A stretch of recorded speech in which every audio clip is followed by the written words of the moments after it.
She was shivering, barefoot, holding a child with eyes too old for her age.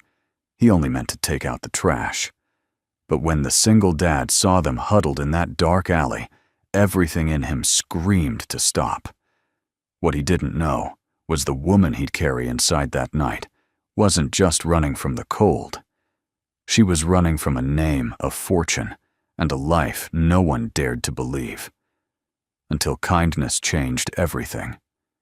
If you believe in second chances and quiet miracles, and in the kind of love that heals, you're in the right place.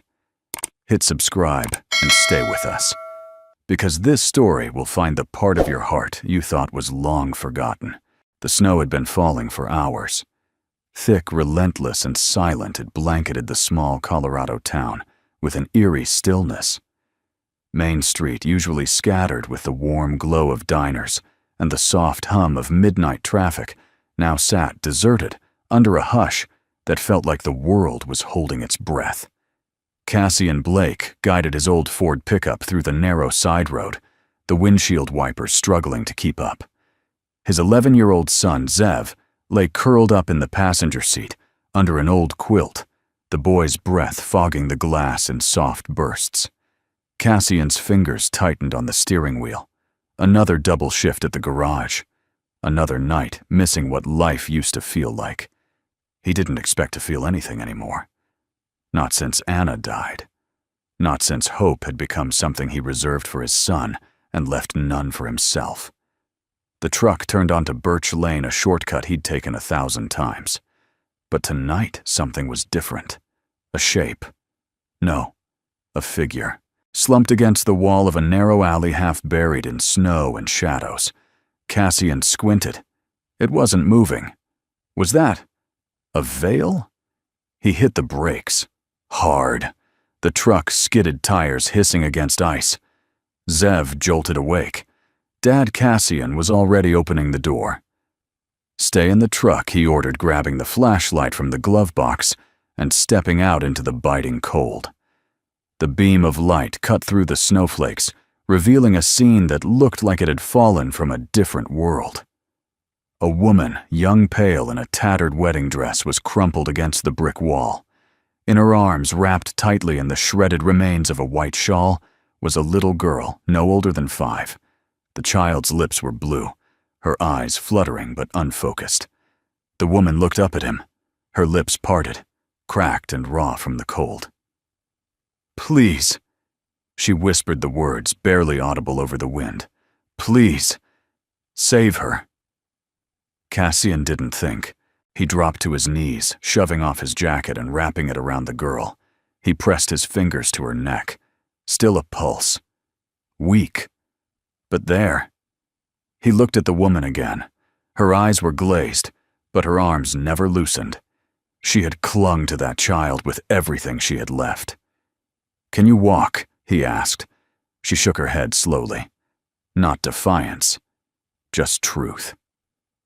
Cassian slipped his arms under her, and the girl lifting both into his chest. The woman let out a small, surprised gasp, as though the warmth of another person was foreign to her. The flashlight dropped into the snow behind him as he ran his boots crunching through the drifts back to the truck. Zev jumped out and held the door open, his wide eyes darting between his father and the ghostly figure in his arms. Blankets. Seat warmers. Now Cassian barked. Zev moved fast, spreading what little they had across the back seat. Cassian eased the two down carefully, then slammed the door shut against the howling wind. For a moment the truck was still. Just breath shallow staggered, and the faint whimper of a little girl who had not spoken a word.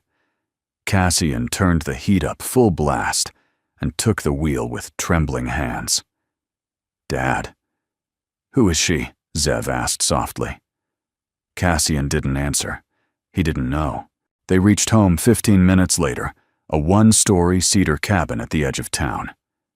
Cassian carried both mother and daughter inside without a word. Zev unlocked the door, flicked on the lights, and ran ahead to grab extra blankets. The woman's name came hours later, after she'd warmed by the fire and her fingers stopped trembling.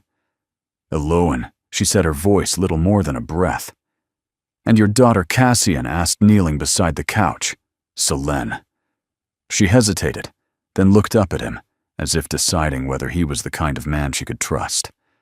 She hasn't spoken in days. She hasn't eaten in 2. Cassian swallowed the lump rising in his throat. She's safe now, he said. You both are. At midnight, after Eloan and Selene had fallen asleep, Cassian stood on the porch with a mug of black coffee, and the snow still falling around him. Zev joined him wrapped in a hoodie too thin for the weather.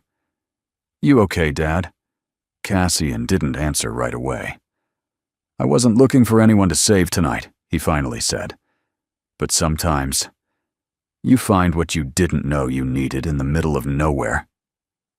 Zev looked up at him, eyes older than they should have been. She looked like an angel. Cassian stared at the snow-covered trees. No, he thought. She looked like someone who had been through hell and kept her child alive anyway, and tucked deep inside the folds of Eloan's dress, still damp from snow, there was a letter. A letter she hadn't let go of even as her fingers went numb. A letter that would in time change everything. The sound of the heater hummed low through the house like a distant lullaby. The storm had not relented, but inside Cassian Blake's cabin, the silence was no longer cold. Eloan awoke to the smell of coffee and cedar wood. Her eyelids, heavy and dry, fluttered open slowly. For a moment, she wasn't sure where she was. A fire crackled in a stone hearth across the room. The air was warm, thick with comfort. And beneath the layers of blankets, she felt something she hadn't felt in weeks. Safety. Beside her, Selene slept, curled up like a fawn, her tiny fingers tucked against her cheek. Her breathing was shallow but steady. Her dark lashes fluttered as if she were dreaming of a place far from alleys and fear. Eloan brushed a lock of hair from the girl's forehead and sat up, carefully scanning the room. It was modest, wood-paneled walls, furniture that looked like it had seen stories, and shelves lined with books and tools, and a few fading photos. A carved wooden star hung above the fireplace. The room smelled like a life that had endured. She swung her legs off the couch and winced. Her body still ached, especially her knees raw from hours kneeling on ice. The wedding dress she wore had been replaced with a flannel shirt and cotton leggings, unfamiliar but warm and clean. A folded note rested on the coffee table. Warm clothes are in the bedroom down the hall. No rush. Coffee's on. See. She held the note as if it were glass. In the kitchen, Cassian moved quietly, flipping pancakes with one hand, holding a cup of black coffee in the other. His movements were instinctive, but his mind was not on the stove. He'd barely slept. Every time he closed his eyes, he saw her face again. Not the beauty of it, though. That was impossible to ignore, but the exhaustion that clung to her like wet cloth. The way she'd held her daughter like she was the last flame in a frozen world. And then, there was that letter. He hadn't read it. Wouldn't unless she gave it to him. But something about the way she'd clutched it in her sleep unsettled him, like it held a truth too painful to speak. A creak from the hallway pulled him back. He turned. Eloan stood in the doorway. Her hair was brushed, but still damp.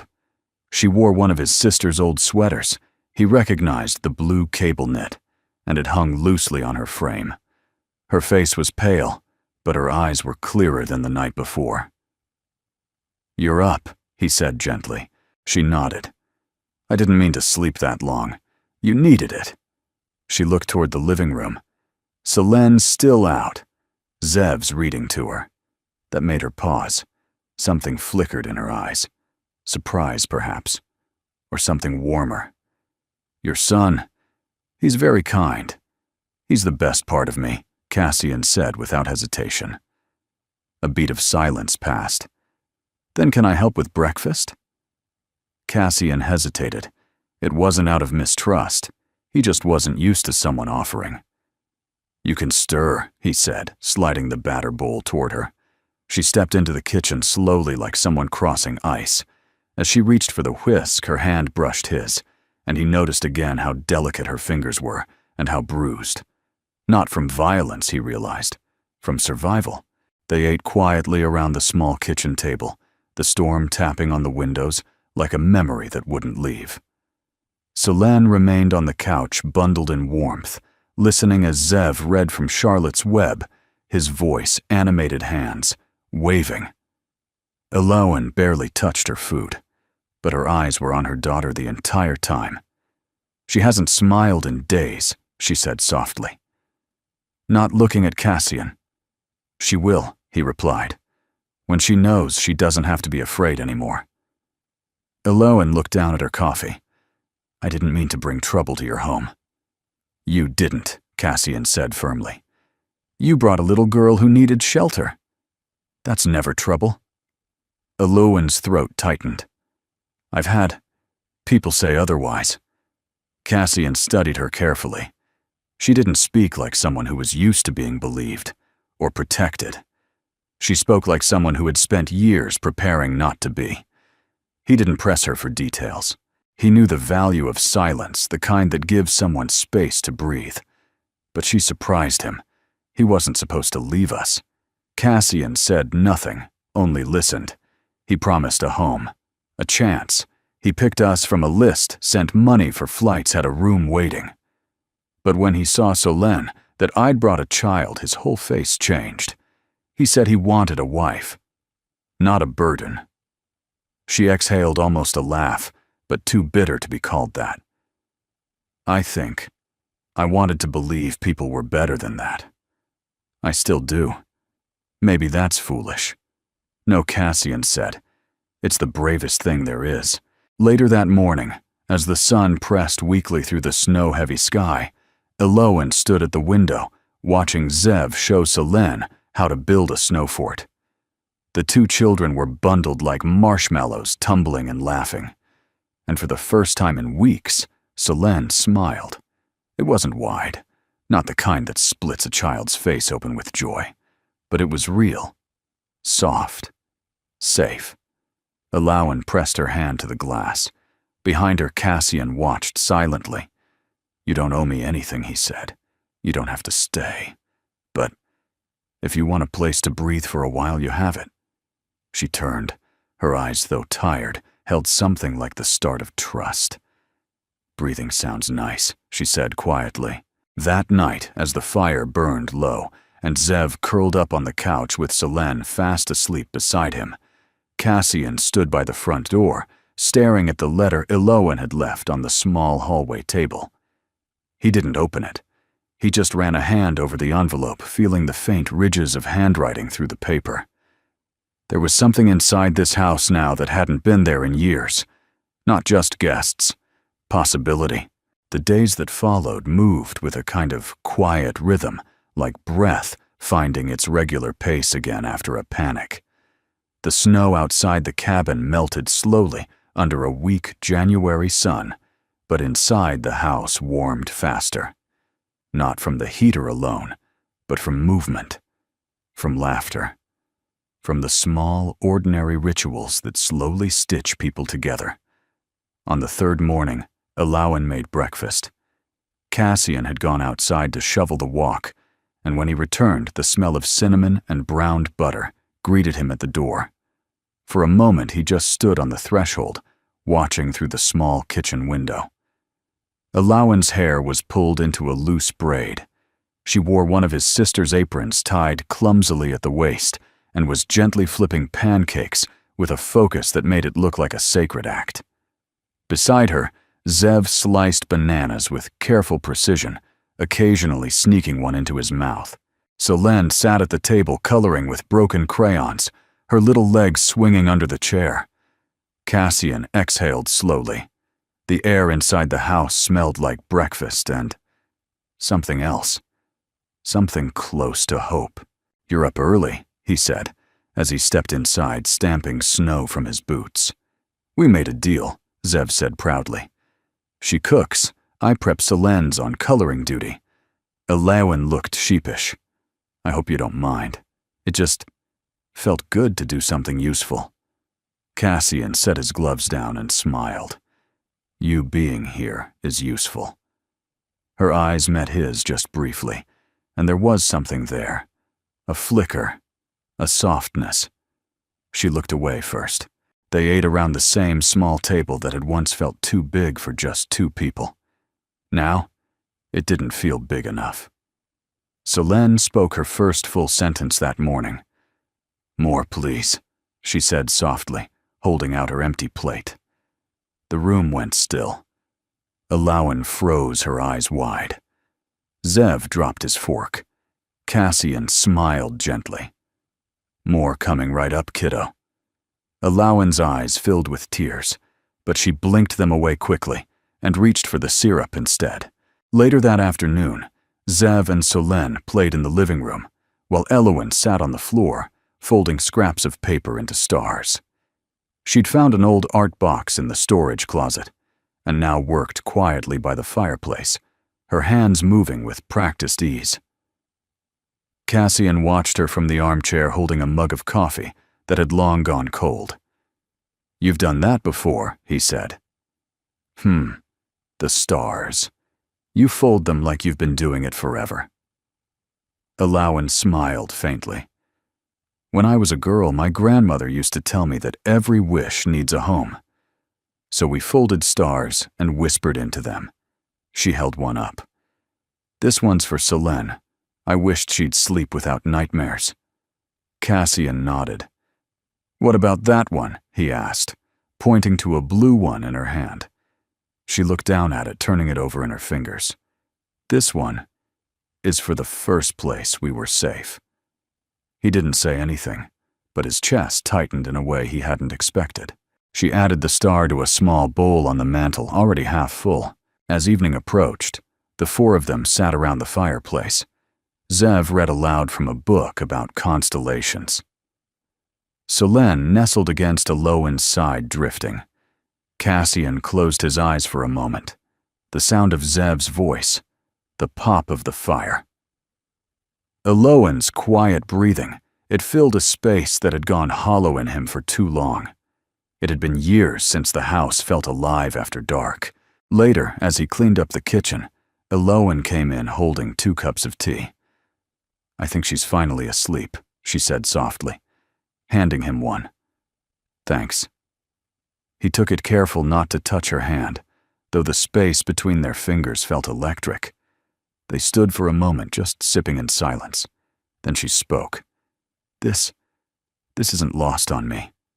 What you've done, letting us stay, giving her warmth, giving me space to breathe. You didn't ask for charity, he said, but I received it. Cassian shook his head. No, you received a kindness. That's different. She looked at him, then truly looked, and he saw the way her eyes glistened, not with tears, but with something else, something lighter, something like possibility.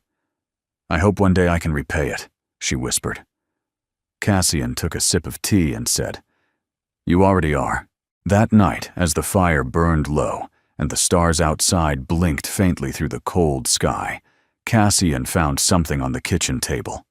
A folded blue paper star. On one point, in careful handwriting, was a single word, Cassian. He picked it up, holding it to the light. A star with his name on it. His fingers closed around it slowly. He didn't know what Alawan had whispered into it. But whatever it was, it had already found a home. It started with a glance, the kind that lingers half a beat too long, the kind that says more than words ever could, and not in kindness. Alawan first noticed it when she walked Solenn to the edge of the drive where the school bus stopped. A pickup slowed as it passed. The driver, a gray-haired man in a hunting vest, looked at her through the window with narrowed eyes. Not recognition, not curiosity. Judgment. She clutched Solenna's mittened hand a little tighter. The next morning, the mail arrived late left, not in the usual box at the end of the drive, but halfway buried in snow just off the side of the road. Cassian found it, his jaw tight. Probably just careless, he muttered. But Alawan heard the edge in his voice. She said nothing, but her hands trembled when she poured the tea that evening. By the end of the week, the whispers had taken shape. At the local grocery store, 2 women near the bread aisle paused mid-conversation as Alawan walked by with Zev and Selene. "She's the one of them muttered, not softly enough. Mail-order bride, from God knows where. I heard she doesn't even have papers," the other added. And living with a man like that, with a child, Alawan didn't look at them. She didn't need to. She'd heard that tone before, in border crossings, in waiting rooms, in the eyes of people who measured worth in accents and appearances. Selene sensed it too. She clutched her mother's hand tighter and buried her face against Alawan's side. When they got home, Alawan went straight to the bedroom and shut the door. Cassian knocked once before entering. She was sitting on the edge of the bed, untying her boots, slowly, methodically. Her movements were precise, like someone trying to control the only thing they could. "I shouldn't have gone," she said flatly. "You needed groceries. I didn't need the looks." He sat beside her, careful to keep just enough space. "I can talk to them." "No, don't." "Alawan, this is what always happens," she said, her voice tight. "You think you've found a place, a sliver of safety. But then someone reminds you you're not from here. You're not one of them. You're someone to be questioned." Cassian was quiet for a moment. Then softly, "You are one of us. You're here. You're a mother. You're trying. That's more than most." Alawan looked at him. Her eyes were filled not with tears, but exhaustion, the kind that had nothing to do with sleep. "You don't understand what it's like to be watched like that." "No," Cassian admitted, "but I know what it's like to be talked about. After my wife died, people said I wouldn't make it raising Zev alone, that I was too broken, that I'd fail." He paused. "And maybe I did. For a while. But I didn't give up. And neither will you." That night, Cassian sat outside on the porch, a blanket around his shoulders and a coffee growing cold in his hands. Zev had gone to bed early after sensing the heaviness in the house. Even Selene had curled up quietly next to her mother, without a word. The stars overhead blinked like slow winks from the past. Behind him, the door creaked open. Alawan stepped out, wrapped in one of the thick wool blankets he kept in the cedar chest. "You'll freeze," she said softly. "I've survived colder things," he replied with a faint smile. She sat beside him. For a long time they didn't speak. Then Selene asked me if we have to leave. Cassian turned to her. "What did you say? I told her I didn't know." He looked down at his hands. "I hope you stay." Alawan's voice was quiet, almost tentative. "Even if people keep talking, they've talked before. About me, about Zev. They'll get bored. And if they don't," he looked at her, really looked, and for the first time, she didn't look away. "Then let them talk." A week later, Cassian took the kids to the town's winter book fair at the library. Alawan stayed behind, not out of fear, she told herself, but to give them space. Still, her hands fidgeted all morning. She cleaned the kitchen twice, rearranged the bookshelves, started folding more paper stars. When the door opened and laughter spilled in, she rushed to meet them. Selene was beaming. Zev held a stack of used paperbacks in his arms. Guess what he said? Selene read 3 pages out loud. In front of people, Cassian looked at Alawan. She did great. Didn't want to stop. Alawan dropped to her knees and hugged her daughter tightly. "You were so brave," she whispered. Selene leaned in and whispered back. "I didn't feel scared, because you said we were safe." Cassian heard it, and his chest tightened in the best way. That evening, Alawan placed a new paper star on the mantel. It was deep silver, with Selene's name on one point and Cassian's on another. She didn't say what she wished for, but Cassian, watching from the hallway, didn't need to know. He could feel it in the air, the kind of hope that walks on quiet feet and builds its home slowly, one heartbeat at a time. The snow had finally melted enough to expose patches of earth-brown, damp stubborn beneath the sunlight. Cassian stood at the side of the cabin, coaxing life out of the neglected vegetable garden. Zev had already claimed a corner to plant beans, and Solène was collecting smooth stones for decoration. She moved with the focused joy of a child who believed small things mattered. Inside the cabin, Elowen was folding laundry, her hands moving rhythmically carefully. She'd grown used to the smell of pine soap and wood smoke, the way the floor creaked in the hallway, the soft clicking sound the heater made before kicking in. It had begun to feel like home, and that scared her more than she could admit, because home in her experience was never something you got to keep. Zev bounded inside, cheeks pink from wind arms, full of muddy towels from their morning cleanup. He dropped them in a heap on the living room chair and dashed toward the bookshelf to show Solène a field guide on birds. As he passed the hallway table, he clipped its corner with his elbow. A single envelope fluttered to the floor. He didn't notice, but Elowen did. She was in the kitchen halfway through folding a faded sweatshirt when she heard the whisper of paper on hardwood, and she froze. The letter.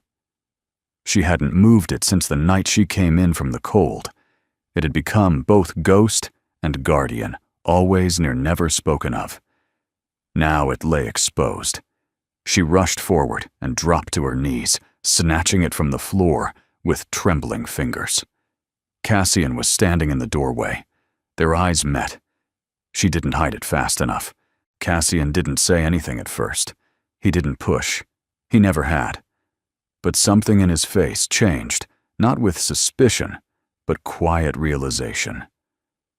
"You've been holding on to that since the night I found you," he said softly. Elowen nodded, her fingers tightening around the envelope. "Is it something I should know?" Her throat was dry. "It's not dangerous, if that's what you mean." He took a few steps forward, slow, careful. "I wasn't worried about danger," he said. "I was worried it might be a burden." She let out a breath, part laugh, part ache. "It's both." Cassian nodded once. "If you ever want to tell me, I'll listen." He didn't ask again, didn't reach for it, just gave her space. And maybe that's why something inside her shifted. That night, Elowen stood at the kitchen counter after dinner, drying dishes, while Solène and Zev played with flashlights in the living room, making shadows dance on the walls. Cassian leaned against the doorway, arms folded, watching the children with the faintest smile. Elowen turned to him. "Do you ever miss before?" she asked. He blinked. Before what? Before it all changed. He nodded, his gaze drifting to the old family photo on the wall. Anna's smile, his late wife, still looked like summer. "Sometimes," he said, "but not the way I thought I would." She dried her hands and faced him fully. "There are things about me I haven't said. Things I didn't think I'd ever tell anyone." He didn't move. "You don't owe me anything."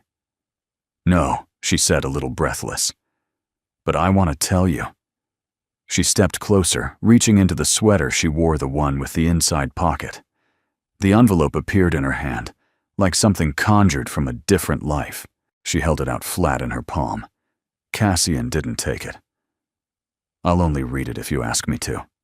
Elowen hesitated, then slowly withdrew her hand. "Not yet," she said. "But I want you to know, it's not just a letter. It's a doorway, and I'm still standing on the wrong side of it." He nodded slowly. "Then I'll wait, as long as it takes." And somehow, those 6 words gave her more courage than anything she'd ever heard. Later that night, Elowen stood at the edge of the children's shared room. Zev was already asleep, his book splayed open on his chest. Solène curled up against the pillow next to him, one of the paper stars tucked beneath her hand. Cassian stood behind her just close enough that she could feel the warmth of him. "She's sleeping deeper," he whispered. Yes, Elowen replied. So am I. A pause. Thank you, she added. He gave her a quiet smile. You thank me too much. You gave me more than shelter. He looked into her eyes. So did you.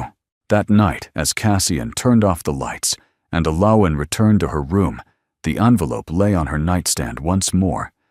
She stared at it for a long time. She could still hear her father's voice in her mind, the one that echoed from penthouses and boardrooms and legacy. You were born with a crown. You don't get to throw it away. But what if she didn't want the crown? What if she just wanted to be here, folding paper stars, with a man who saw her for who she really was? Elowen picked up the letter, pressed it to her chest, and closed her eyes. Not yet. But soon. It happened on a Thursday morning, 2 weeks after the snow began to thaw, when the air smelled faintly of mud and thawed pine. Cassian was at McClendon's hardware store, picking up parts for a busted heating unit. Zev and Selene were in the truck with hot cocoa, arguing playfully about whether hawks or eagles were cooler. The air inside the store was warm, cluttered with the scent of oil lumber and salt pellets left over from winter. Cassian was checking out when he heard it. Just saying, man's gotta be out of his mind, taking in some foreign woman with a kid that ain't his. The voice came from behind the shelf of nails and hinges, low, gruff, careless. Can't be legal. She doesn't even speak right. Bet she's hiding something. Cassian froze. His hand tightened around the receipt. Another voice chimed in. He's got a kid. Ain't right bringing someone like her into that house. Pretty face or not. Cassian set the receipt down slowly. He didn't remember moving toward the aisle, only the heat rising in his chest. But when he turned the corner, he saw them 2 men in flannel mid-50s, one of them stirring coffee with a paint stick, like it belonged in a bar instead of a hardware store. They looked up. Silence. Cassian stepped closer, his boots firm against the floor. I don't know what you think you know, he said, voice low and clear. But that woman has more courage than either of you. The man with the coffee blinked. Easy now, Cass. Just talking. No, Cassian said. You were judging. You were gossiping. About someone who never asked for your opinion, your permission, or your ignorance. The second man straightened. You really gonna raise your kid with a woman who walked into town with nothing but secrets? I'd rather raise him around someone who fought to protect her child than people who sit in stores and tear down strangers for sport. Neither man replied. They didn't have to. Their silence was retreat. Cassian walked out back straighter than it had been in years. When he got home, the kids were napping in the living room, curled up in a pile of pillows and picture books. The light from the windows pooled on the floor like melted gold. Elowen stood at the sink, drying dishes. She turned as he entered. You're late, she said, then paused at the look on his face. Everything okay? Cassian leaned against the counter. I need to tell you something, and I need you to hear all of it. She dried her hand slowly and nodded. I went to McClendon's this morning. Heard 2 guys talking about you. About us. He watched her face, her lips pressed into a thin line. Her eyes dimmed, though she didn't look away. I know what they think, she said quietly. They've been thinking it since the day you brought me home. I don't care what they think, Cassian said. She blinked. Then why tell me because I care what you think? And I want you to know what I said. Elowen stayed, still waiting. I told them you were brave. I told them you didn't need their permission to exist. And I told them I'd rather raise my son around a woman like you than anyone who spends their time tearing others down. Her hand covered her mouth, but it wasn't to hide a sob. It was to catch the breath that had escaped her too fast. I didn't want to cause you more trouble, she whispered. Cassian stepped forward. You didn't. You don't have to defend me. He shook his head. I wasn't defending you. She frowned. I was claiming you. Her breath caught again. Slower this time. Deeper. As if something in her chest had just opened. That evening, Alawan asked to make dinner. They ate spaghetti and garlic bread at the small kitchen table, the kids slurping noodles and sneaking bites from each other's plates. It was loud, unpolished, wonderful. Later, as the children built a blanket fort in the living room, Cassian poured tea and joined Elowen on the porch. "You didn't have to speak up," she said, holding the mug between her hands. "But you did. And not because you had to, because you wanted to. I told you," he said, "I choose this. You don't even know all of it yet," she said, her voice trembling. "You don't know what I left behind." He leaned in slightly. "I know who you've become since." The silence that followed wasn't heavy. It was sacred. Before they went back inside, Elowen looked up at him.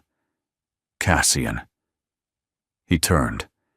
"If we stay, if we keep staying, it can't just be your protection we live under."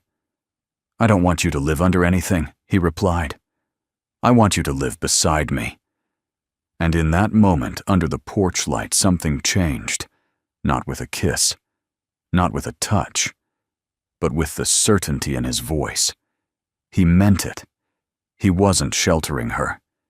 He was choosing her. Inside, Zev yelled, "The fort is ready!" "It's epic." Selene popped her head out with a flashlight and a smile full of teeth. Mama Kumsi Elowen laughed freely this time and ran to join them. Cassian watched her disappear under a pile of blankets and pillows and stars. And he realized something. She wasn't hiding anymore. She was finally home. The next morning, Elowen found Cassian splitting firewood behind the cabin. The air was crisp, the sky pewter gray, and smoke curled gently from the chimney, like a sigh from the house. Cassian worked in clean, practiced motions, lift, split, stack. Every thud of the axe was deliberate, rhythmic, measured. Elowen stood at the edge of the porch, watching. He hadn't seen her yet. There was something grounding in the way he moved, not hurried, not harsh. Like a man who had once known chaos, but now chose peace, one swing at a time. She clutched the envelope in her hand, the one that had traveled with her across cities, buses, motels, and the freezing alley where her old life ended. The letter. She'd read it again that morning. Every word still felt like a weight pressing on her ribs. But this time, something was different. This time, she didn't feel shame. She felt something closer to readiness. She walked toward him, each step crunching lightly in the frost-dusted grass. He paused when he saw her resting the axe on a stump, wiping his hands on his flannel shirt. "Elowen," he said, surprised but smiling. "You're up early." "I've been up for hours," she said softly. "Thinking." About, she didn't answer right away. Instead, she held the envelope out between them.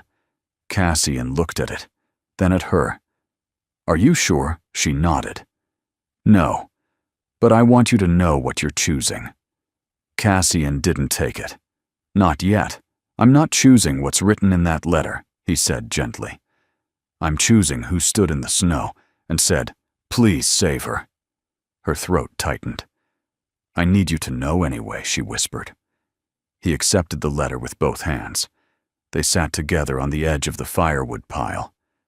Elowen didn't watch him as he read. She stared out toward the pines, their tops shivering in the breeze. Solene's snowman from 3 days ago melting gently in the corner of the yard. The silence stretched long. When he finished, Cassian folded the letter carefully and rested it on his lap. He didn't speak for several seconds, and when he finally did, his voice was quiet, deliberate. "You're Elowen Hargrave," he said. "Daughter of Miles Hargrave, heiress to a national construction empire. You vanished from the public eye 3 years ago. You walked away from $600 million, and your family has been searching for you ever since." She nodded slowly, eyes down. They called me an embarrassment, she said, for refusing the arranged engagement, for wanting to raise my daughter outside of legacy. They said I owed the family my name, my silence, my cooperation. Cassian was quiet. I was 19 when I got pregnant, she continued. They told me it would complicate the brand, so they offered to raise her in private under a different name, as a ward of the family. But I wouldn't give her up. So they tried something else to bury me quietly with money and shame. She looked at him then. I didn't just walk away, Cassian. I ran. And for 3 years, I've been terrified that anyone who knew would see me the same way they did. He leaned forward slightly, resting his elbows on his knees, his hands clasped. Eloan, he said, do you know what I see when I look at you? She shook her head. I see the woman who stayed awake 4 nights straight in a shelter so her daughter could sleep safely. I see someone who can make a broken house feel like home. I see someone who didn't just survive, she protected joy in the middle of ruin. She let out a breath, shaky like she'd been holding it for years. I was afraid the truth would erase everything we'd built. It didn't, he said. It expanded it. That afternoon, Eloan and Selene baked a fresh peach cobbler, while Zev helped Cassian repair a loose shutter on the back porch. The scent of cinnamon and fruit filled the house like a hymn. Eloan moved more freely now, her shoulders no longer curved in defense. Selene smiled more too, not just at Zev, but at strangers when they passed on the sidewalk. Something in both of them had been reclaimed. That evening, as the stars began to wink into the sky, Cassian sat by the fireplace, working on an old guitar he'd pulled from the closet. You play? Eloan asked, carrying 2 mugs of tea into the living room. Used to, he said, testing the tuning pegs. Haven't in a while. What changed? He smiled softly. Maybe the house just needed more music again. They sat in companionable quiet, sipping tea, listening to the children giggle from the hallway. Cassian looked over at her. I don't care what your name is, he said, or what your father built. What do you care about? She asked, almost teasing. I care that when Zev had a nightmare last night, it was your voice that calmed him. I care that Selene made Zev a star with his name on it. I care that this house, this life, started breathing again when you walked through the door. Eloan didn't answer. She only leaned in and rested her head on his shoulder. And for the first time since she'd left her old life behind, she no longer felt like she was disappearing. She felt seen. The morning of the town's snowfall gathering arrived with a soft hush, as if the world had paused to exhale. It was tradition in the town of Birch Hollow, a modest winter festival held after the first true thaw before the spring rains came in earnest.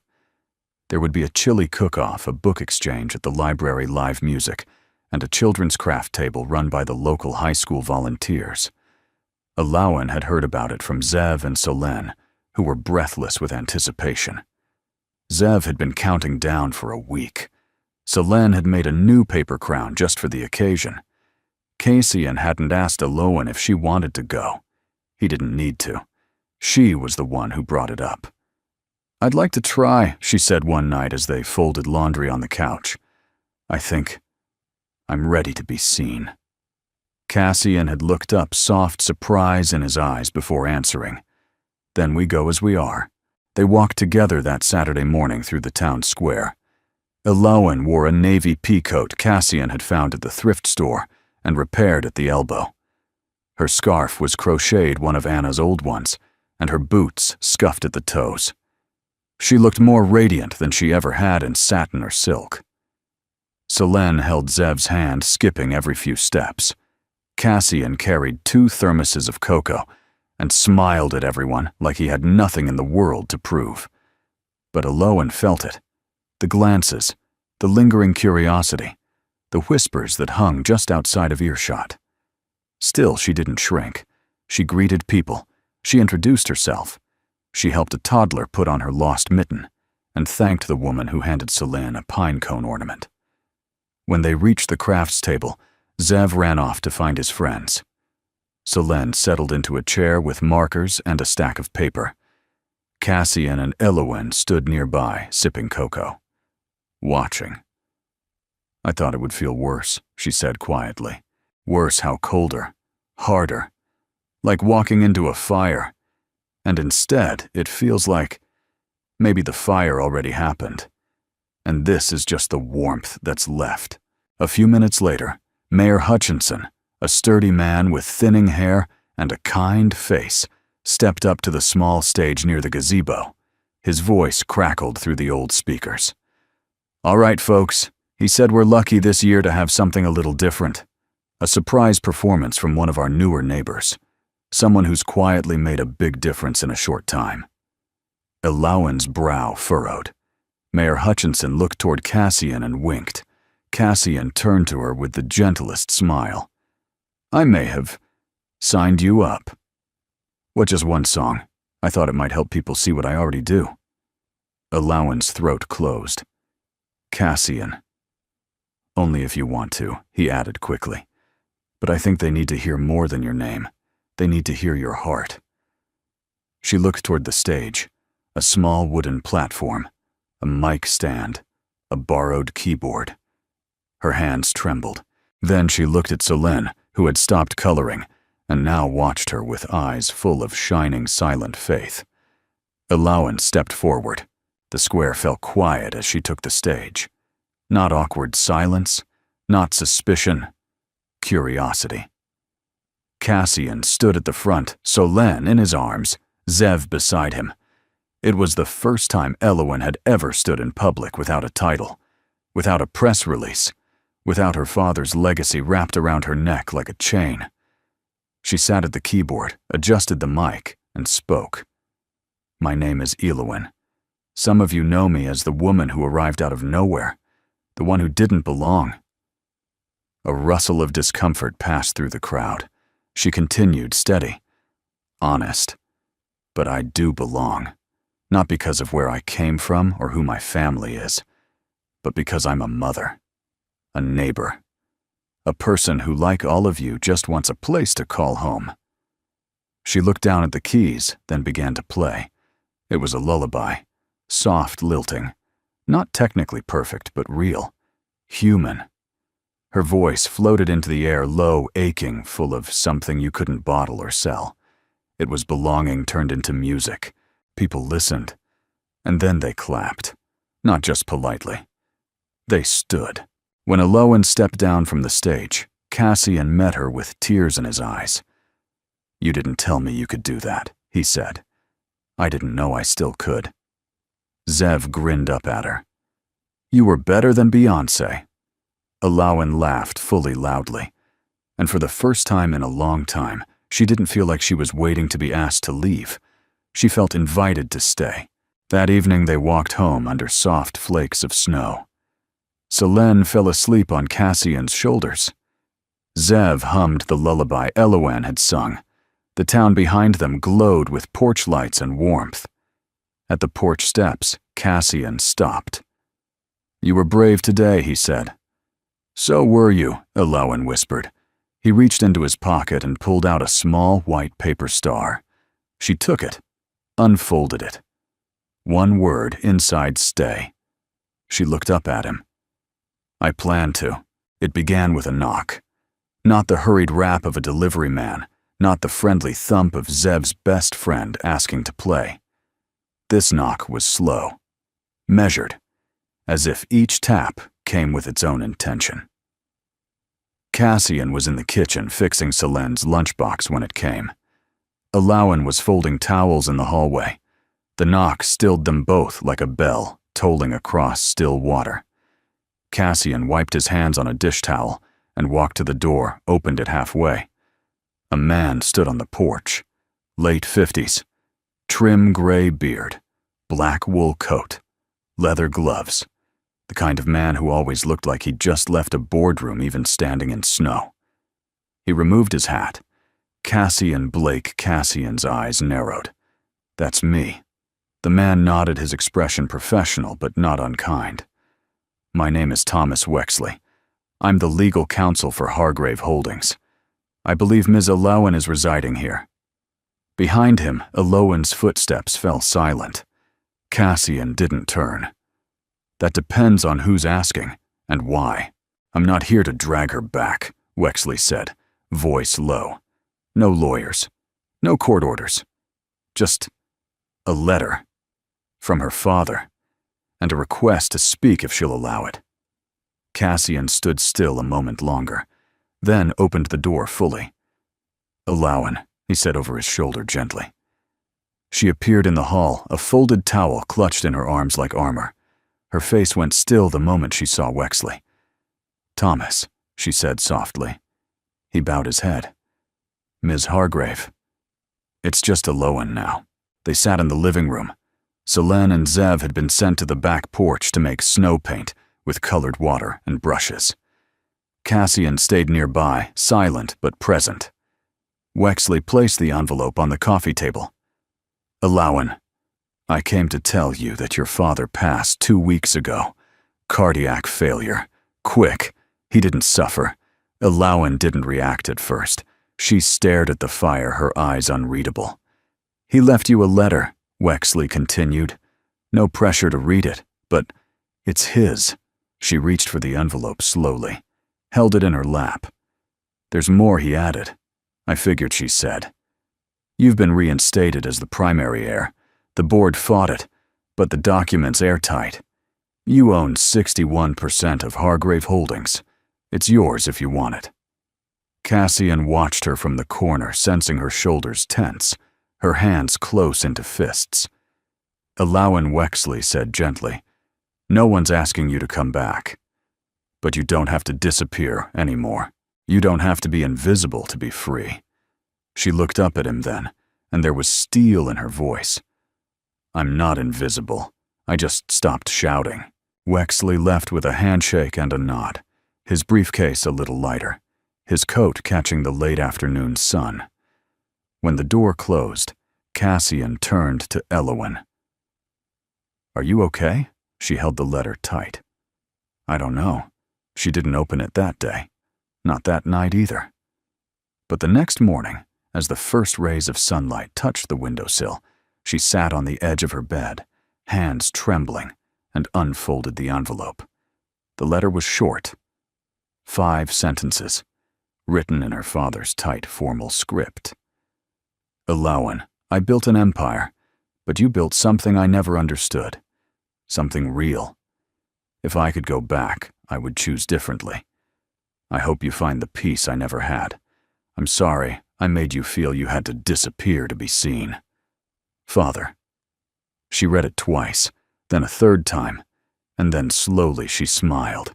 That evening, Elowen stood outside with Cassian watching Selene and Zev race each other across the slushy yard. "Are you going back?" he asked gently. She shook her head. "There's nothing to go back to. But the company doesn't need me. It never did. What it needs is someone who wants that world. I don't." He looked at her carefully. "And what do you want?" She turned toward him, eyes clear. "I want this. I want to wake up and hear Zev laugh in the next room. I want to pack Selene's lunchbox and hang paper stars. I want cold floors and warm socks and grocery lists with someone else's handwriting." Cassian smiled slowly. "And your name?" She exhaled long and sure. "I'm giving it back." The next day, Elowen drove to the post office for the first time on her own since arriving in Birch Hollow. She walked to the counter, envelope in hand. Inside was her legal declaration. She was formally relinquishing all rights to the Hargrave estate, not as an escape, not out of fear, but as a choice. "I'm Elowen Mireille," she said to the clerk, holding out her ID and paperwork. The woman smiled. "Pretty name." Elowen smiled back. "Yes, it is." That night, Cassian found a small box by the fireplace with a note on top. "For you, and only you." He opened the box. Inside, folded carefully, was the Hargrave letter, the one from her father, and beneath it the deed of inheritance.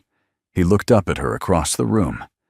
She met his gaze and said simply, "I'd rather build something from scratch than inherit something that never loved me."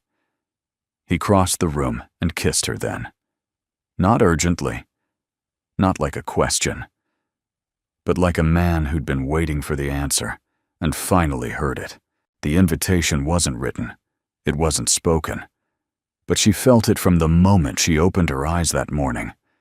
Cassian was humming in the kitchen. Selene was whispering secrets to Zev over a bowl of cereal. There was something charged in the air, not tense, not dramatic, but anticipatory, like the moment before a song begins. "Don't plan anything for this evening," Cassian said casually, as Eloan poured coffee. She raised an eyebrow. "Is that a command?" He leaned against the counter, hands in his pockets, smile tugging at the edge of his mouth. "Call it a strong suggestion." She laughed, and that was enough to let it go. But all day it stirred inside her, that pull, that quiet electricity. The sun dipped low and spilled amber light across the floorboards. The children were playing board games on the rug, their voices bouncing down the hall. Eloan Cassian called softly from the front door, "Come out when you're ready." When she stepped onto the porch, the breath caught in her throat. It had been transformed. Twinkling lights were strung overhead, looped carefully along the roofline and railing. A single table stood at the center, draped in white linen, a jar of wildflowers set in the middle. 2 chairs. One acoustic guitar leaning beside the steps. The fire pit nearby flickered low. Cassian stood beneath the lights, hands tucked into his coat, his breath visible in the cool spring air. "You did all this?" she asked, stunned. He shrugged lightly. Zev helped hang the lights. Selene arranged the flowers. "I just wanted a night with you. No past. No noise. Just us." She stepped closer, heart thudding like it did the first time she saw him in the snow, only now warmer. Steadier. "I thought you didn't do grand gestures," she teased gently. "I don't," he said. "This is a quiet one." He pulled something from his pocket. Not a ring. A star. A simple white paper star, with one word written in bold black ink at stay. "I wrote that the night you sang at the snowfall gathering," he said. I didn't know how to say it out loud yet, but I knew it then. Eloan took it from his hand, her fingers grazing his. "You didn't have to say it. I heard it." He stepped closer, and tonight, he whispered, "I want to say something else." Her breath caught. He brushed a stray hair from her face, the back of his fingers, grazing her cheek like he was tracing something sacred. "Eloan Mireille," he said, voice low. "I want to build something with you. Not from money, not from legacy, but from mornings like this. Evenings like this. You, me, the kids, pancakes, paper stars, laughter echoing down the hallway." She looked up at him, eyes wet. "You don't have to answer tonight," he added, suddenly shy. I wanted you to know what I'm choosing." Out loud, with both feet. She reached up, then slowly, deliberately, and placed her palm flat on his chest, right over his heart. "I already did," she said. And then she kissed him. Not tentative, not uncertain, but full and deep and melting. Her hand slid up into his hair, anchoring herself there. His arms wrapped around her waist, with a certainty that sent a low, shivering thrill through her. Their lips moved together, in a rhythm that was neither rushed nor restrained. It was tender and heady and reverent. He kissed her like a man who had waited for the right time, not just the right woman. She kissed him like someone who had stopped running. There was nothing hurried about it. And yet it felt inevitable. The lights above flickered slightly in the night breeze. A low moan escaped her throat, quiet, involuntary, and Cassian deepened the kiss, his fingers tightening just slightly at her back, his mouth warm and sure against hers. Their bodies aligned, as if remembering something they hadn't yet known. When they finally parted, their foreheads touched, breath mingling, hearts racing in tandem. Alawan laughed softly, her cheeks flushed. That was more than a quiet gesture. Cassian smiled, his voice husky. Been saving it. Later that night, they sat side by side in the porch chairs, a blanket draped over their legs, fire crackling beside them. Neither needed to speak. The silence between them wasn't empty. It was full. Full of knowing, of trust, of every unspoken promise that didn't need to be signed or sealed. Zev peeked through the window once and whispered, "They're still out there." Selene giggled beside him. "They're probably making more stars." Zev rolled his eyes, or kissing again. Gross. They ducked away, laughing. Cassian leaned in and kissed Alawan's temple. "I've never been more sure of anything," he said. She rested her head on his shoulder. "Me either." Inside the house, the envelope from her father's estate sat unopened on the hallway shelf. And it would stay that way, because Alawan Mireille had already opened the only letter that mattered, the one written not in ink, but in the hands of a man who chose her, and in the arms of a love she no longer feared. The spring came quietly to Birch Hollow in layers of thaw and bloom. Snowmelt turned to rivulets. Trees budded slowly, like they were still cautious of joy. The air smelled of earth, rain, and promise. Inside the cabin, change arrived in simpler ways. Alawan stood barefoot in the kitchen, pouring pancake batter into a hot skillet. Her hair was loose, a little wild from sleep. She wore one of Cassian's flannel shirts, sleeves rolled collar open. The sleeves fell just past her wrists. Cassian leaned against the doorway, sipping his coffee. He watched her. He always watched her now, not because he doubted she'd stay, but because there was something sacred in knowing she did. Selene sat at the table drawing suns and stars. Zev hovered beside her, explaining why Jupiter had 79 moons. The boy had a teacher's heart. Outside the window, wildflowers bloomed where snow had once crushed the earth. After breakfast, Cassian called the kids to the porch. Alawan stepped out behind him, wiping her hands on a dish towel. On the small garden table stood a wooden box, a fire-safe container. Alawan recognized it immediately. The envelope, the last one, lay on top. Her father's final letter. The deed. The inheritance documents. Everything she'd carried clutched and hidden. Cassian looked at her, asking without speaking. She nodded. "Zev," he said gently, "will you light the fire?" The boy struck the match with steady hands and lowered it into the steel drum beside the garden bed. The flame curled upward, orange and sure. Alawan stepped forward and placed the envelope into the fire. Then the letter. Then the rest. It didn't feel like destruction. It felt like release. She stood there watching as the edges curled and darkened, as words turned to ash and smoke rising like offerings into a wide, merciful sky. Cassian stood beside her. His hand found hers. She didn't look away until the fire died. That afternoon, the town gathered for the annual spring, replanting an old tradition in Birch Hollow, where neighbors brought seedlings, planted side by side, and shared stories over lemonade and homemade pie. Alawan brought wild violets. Cassian brought tomatoes.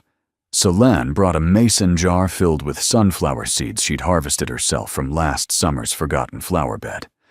No one whispered this time. People called her by name. They asked for recipes. They offered hand-me-downs. They asked her to sing again at the library's open mic night.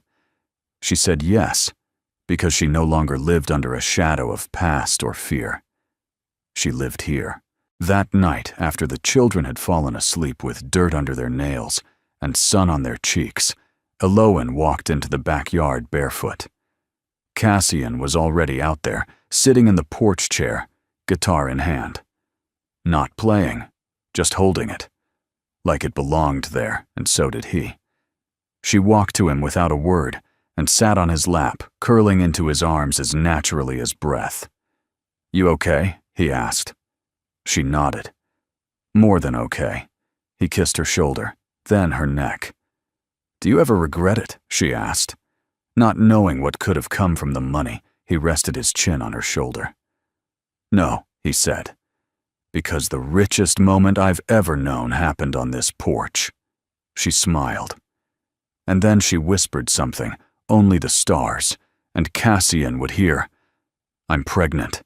For a beat, the air held still. Even the trees seemed to pause. Then Cassian turned her face to his and kissed her. Long, full, reverent. When he pulled back, his voice was hoarse. "You're not just my miracle," he said. "You're the one that gave me back everything I didn't know I'd lost." Later, Eloan stepped inside to check on the children. Zev was fast asleep, book still open on his chest. Selene had tucked 3 of her paper stars under her pillow. Eloan picked one up. It read, "Family." She smiled through tears. She placed the star back under the pillow and closed the door behind her. Back outside, Cassian was stringing new lights across the porch railing. "What are those for?" she asked, wrapping her arms around his waist from behind. "Every day deserves to look a little like celebration," he said. She rested her head on his back. "I'm glad you found me in that alley." He turned around, holding her face in his hands. "No, sweetheart," he said gently. "I'm glad you let me." The fire pit flickered again. Above them, stars bloomed in a night sky, as clear and generous as the love between them. Not perfect, not fancy, but honest. Earned. Real. And in the kitchen window, a new paper star had been added to the sill. One word scrawled in Solene's careful hand. Forever. Where in the world are you watching from today? We always love hearing your stories, your memories, and how these moments touched you. Please share a thought in the comments below. Even just a heart, it means more than you know. If this story spoke to something deep inside you, don't forget to subscribe so you'll never miss the next quiet miracle. And if you know someone who needs a little hope today, go ahead and share this with them. Thank you for being here. Thank you for listening with your heart. Until next time, stay kind, stay strong, and remember, sometimes love finds us in the most unexpected places.